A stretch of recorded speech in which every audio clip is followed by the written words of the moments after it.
Good morning everyone. देखिए आज मैं आपके लिए लेकर आया हूँ क्वेश्चन कोडिंग डिकोडिंग का। तो समझिए कोडिंग डिकोडिंग ये रीजनिंग की पार्ट है। मैंने पहले बताया था कोडिंग डिकोडिंग का ये है ना दूसरा क्लास होगा। इससे पहले मैंने आपको बताया था कि इसकी जो यूजेज है अधिकांशतः जगह करते हैं, जहाँ पे जिस भी एग्ज़ाम में जो भी कॉम्पिटिटिव एग्ज़ाम है जहाँ पे ये पूछी जाती है वहाँ पे ऑफ कोर्स इस लेवल के क्वेश्चन पूछी जाती है। ये रीजनिंग का ही पार्ट है और आपने रीजनिंग की बहुत सारी टाइप्स की होगी है ना, उसी में ये कोडिंग डिकोडिंग है। मैं कुछ क्वेश्चन ऐसे कराया था जिसमें ऑप्शन नहीं है, लेकिन अब जो क्वेश्चन कराऊंगा सारे में ऑप्शंस अवेलेबल होंगे, क्योंकि जितने भी एग्ज़ाम्स होते हैं उसमें ऑप्शंस आते हैं। तो देखिए फ़िलहाल यहाँ से क्वेश्चन शुरू करते हैं, टू द पॉइंट। देखिए लिखा हुआ cat is written as 3120 then DOG will be written as. देखिए अगर ये बोल रहा है कि CAT के लिए कितना है 3120 है, तो समझ रहे हैं क्या बोल रहा है। समझिए C जो है अल्फ़ाबेटिक में देखिएगा ना तो तीसरे नंबर पर आता है, ABC तीसरे नंबर पर आया। A जो है पहले नंबर पर आता है और T जो है 20वें नंबर पर आता है। तो ये डायरेक्ट सिर्फ नंबर लिखा हुआ है ना, देखिए इसका नंबर लिखा हुआ है ये है और उसका नंबर लिखा हुआ है 3120। DOG का पूछ रहा तो DOG का निकाल दीजिए, DOG। D का कितना होता है 4, O का कितना होता है 15 और G का कितना होता है, O का 15 हो गया।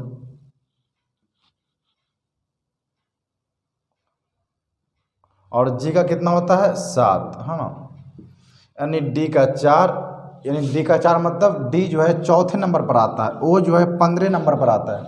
ABCD ऐसे काउंट करेंगे तो O 15 नंबर पर आएगा, G जो है 7वें नंबर पर आएगा।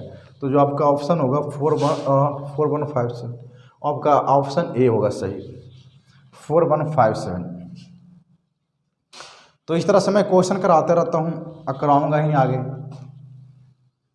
तो देखिए आगे नेक्स्ट क्वेश्चन देखिए ये जो क्वेश्चन है ये पिछले वाले से मैच कर रहा होगा है ना, थोड़ी मोड़ी उसी तरह से है। सिर्फ इसकी जो वहाँ पे कैट की जगह कैट था और उसके डॉग पूछ रहा था। यहाँ क्वेश्चन में बुक के लिए दिया हुआ कोड और पेन के लिए पूछ रहा है। देखिए बुक का कोड है 21515111, ये बुक का कोड है। तो पेन का कोड क्या होगा। देखिए पिछले बार जो कोड किए थे वो कैसे किए थे, उसमें किए थे कि जो B है वो कितने नंबर, C है जो कितने नंबर में आ रहा है, A है तो वो कितने नंबर में आ रहा है, T है तो कितने नंबर में आ रहा है। हाँ जैसे C था तो वो आ रहा था तीसरे नंबर पर है ना, A था तो आ रहा था पहला नंबर पर, T था तो 20 नंबर पर, तो उसको वैसे आंसर हो रहा था। ये उसी पे बेसिस क्वेश्चन है। तो इसको देखिए ये जो क्वेश्चन है इसे देखिए,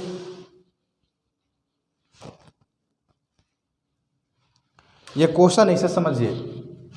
ये पिछले वाले जैसे ही क्वेश्चन है, सिर्फ इसमें क्या है, उसमें था कैट के लिए डॉग, जिसमें हम लोग कैट के लिए क्या कर रहे थे, C के लिए कोड रख रहे थे। जैसे अल्फ़ाबेटिक के अकॉर्डिंग थर्ड में आता है C तो थर्ड, फिर C के बाद A नंबर 1 पे आता है ना, ABCD में तो 1 पे A आता है, तो C के बाद 1, A के लिए 1 रख रहे थे। फिर T आता है CAT, T के लिए 20 रख रहे थे यानी 3120 उसका आंसर आ रहा था। वैसे ही डॉग के लिए चूज कर रहे थे। यहाँ पे उसी पैटर्न को लाई करेंगे। बुक के लिए दिया हुआ है 21515111, तो पेन के लिए पूछ रहा है। तो देखिए बुक के लिए दिया हुआ है तो बुक के लिए कीजिए, B कितने नंबर पर आता है दूसरे नंबर पर, O 15वें नंबर पर, फिर O है तो भी 15वें नंबर पर, K 11वें नंबर पर है ना। तो देखिए इस तरह से आता तो पेन का क्या होगा, पेन का आगे ये तो बुक का हो गया, तो पेन का क्या होगा, पेन का कीजिए। P कितने नंबर पर आता है 16वें नंबर पर, ई ABCDE क्या लिख दिया जी 5। एन कितने नंबर पर आता है तो 14 नंबर पर, 16 5 14, यानी आपका आंसर जो होगा ये होगा।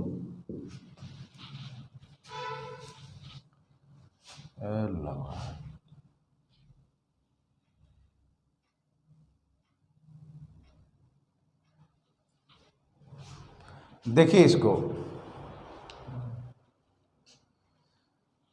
तो ये हो गया, समझ गए इसको। देखिए नेक्स्ट क्वेश्चन,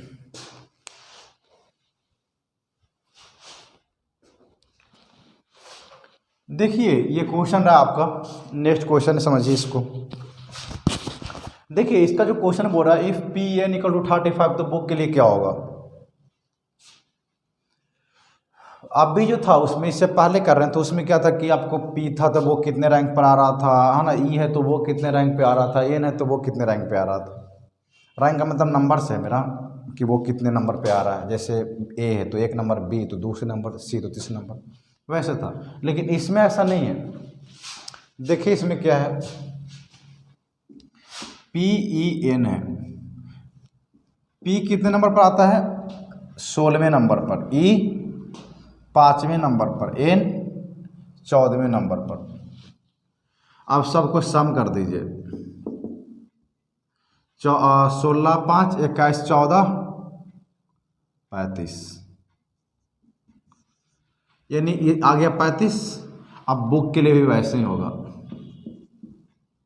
B कितने नंबर पर, दूसरे, O 15 नंबर पर, O 15 नंबर पर, K 11 नंबर पर। तो ऐड कीजिए, 5 दूनी 30 10 40 3 43, यानी 43 होगा।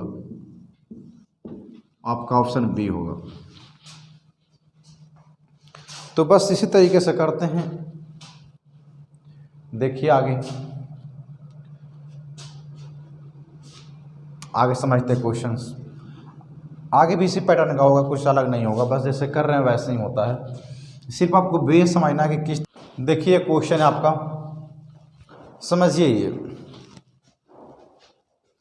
आज थोड़ा कम ही क्वेश्चन कराएंगे और ये लास्ट ही रहेगा आपका। और मैं अंत में आपको ये कहना चाहता हूँ कि वीडियो को लाइक शेयर और सब्सक्राइब जरूर करें। और आप हमसे जुड़ के मैथ और रीजनिंग की प्रिपरेशन कर सकते हैं। चाहे आप किसी भी एग्ज़ाम की प्रिपरेशन करते हो, किसी भी कॉम्पिटिटिव की तैयारी करते हो, आप मेरे साथ मिलके कर सकते हैं। मैं आपको बेसिक इजी कॉन्सेप्ट, है ना, क्लियर, जो भी अच्छी वे हो सकती है मैं पढ़ाऊँगा और बताऊँगा। आपको हर कॉम्पिटिटिव एग्ज़ाम के लिए काफ़ी हेल्पफुल होगी। तो देखिए लास्ट ये वाला क्वेश्चन है। अभी 1-2 क्लास और होंगी इसका और तब शायद क्लियर हो जाएगी ये। फिर तो प्रैक्टिस का ही है, प्रैक्टिस कीजिएगा तो चीज़ें आपके लिए भी क्लियर होगी। समझिए क्या दिया हुआ है। देखिए एप्पल के लिए दिया हुआ है, एप्पल के लिए दिया हुआ है DSSOH, यानी समझ रहे हैं क्या क्या हुआ। देखिए इसमें 3 सम किया हुआ है ना। ये देखिए E से 3 आगे बढ़िए तो D आएगा, P से 3 आगे बढ़िए तो AS आएगा, तो ये तो सेम P है तो ये भी ऐसे है ना। यानी +3 सम में किया हुआ है, +3 सम में +3 किया हुआ है।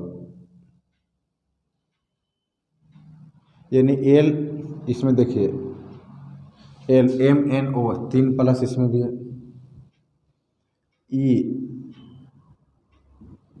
EFGS 3 के आ गया, यानी इसमें भी 3 आगे करेंगे ना तो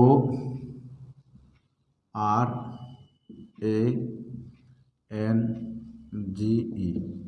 देखिए O के आगे 3 करेंगे तो क्या आएगा R, OPQR 3 आगे, फिर R के 3 आगे करेंगे तो RSTU